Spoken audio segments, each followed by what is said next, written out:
and I asked them very sublime questions on what it actually takes to make marriage and relationships work. And from the answer they gave to me, I thought and I came up with this piece that I called Real Lessons from the University.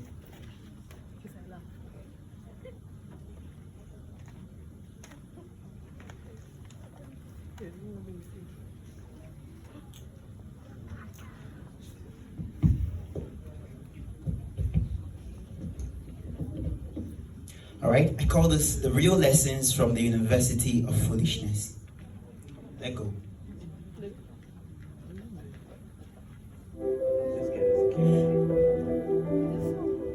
I grew up thinking that love was all about the bubbles and the butterflies in the belly. Those things I felt each time Chizoba would look me at the face and give me a wink.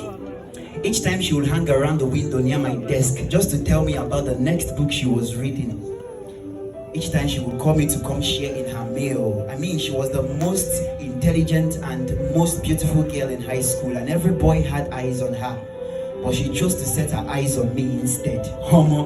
I felt like I was on top of the world, like I have won the World Cup or the greatest of all time.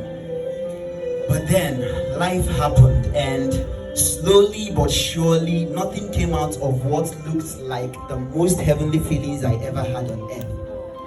So I sat and I thought, what in the real sense of it is love? I've always thought that things are really as they are. My perspective on love has been from afar.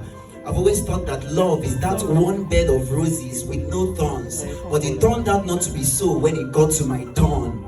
I've seen and I've heard stories of people who started out well on the love lane, beautiful couples, perfect weddings, but a few years down the line, a terrible ending, they crash. I've listened to older people share stories of the good, the bad, and the not so ugly scenarios they've been in and through on their journey to finding true and lasting love. And the truth is, the more I know, the more I want to know. And the more I get to know, the more I know that I never knew the things I thought I knew about love.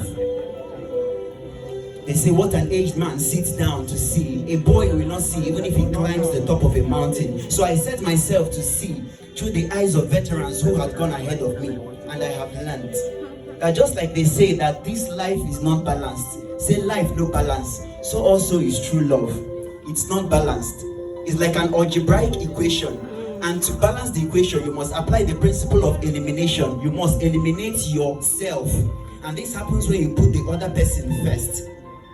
I have learned that more times than not, life will never give you all that you want. And even if it gives you all that you want, not the way you want it. So you begin to see the things that you hate in the person that you love. And you are tempted to give up on the person that you love because of the things that you hate. Call them flaws, call them faults. But I have learned that to really love one does not mean that they are perfect, but that we choose to stick and walk with them regardless. After all, the ultimate story of love is the one shown by God, that even while we were yet sinners, Christ died for us. I have learned that love is like the piano. Some days the black keys may be the pain and the white keys may be the happiness, but you need both keys to make the full melody. I have learned that love is a combination and a mixture of the ups and downs, the highs and lows, the smooth and rough, but all working together for good. Talk about marriage.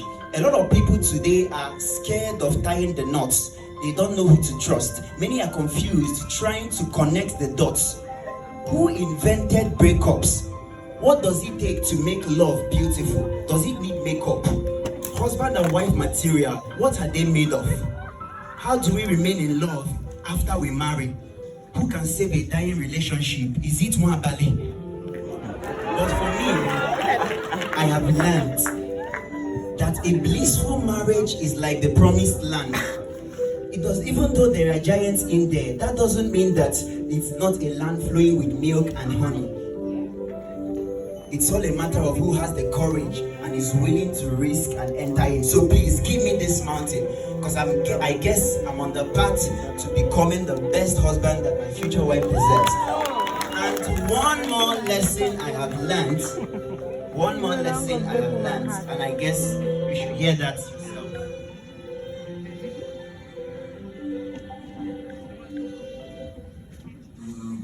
The world is a strange place, Grim.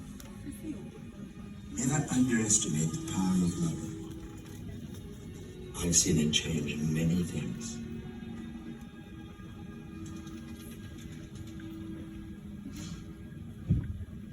Please, a round of applause for Winning Sound. With that kind of term, you just need to take a minute, a moment.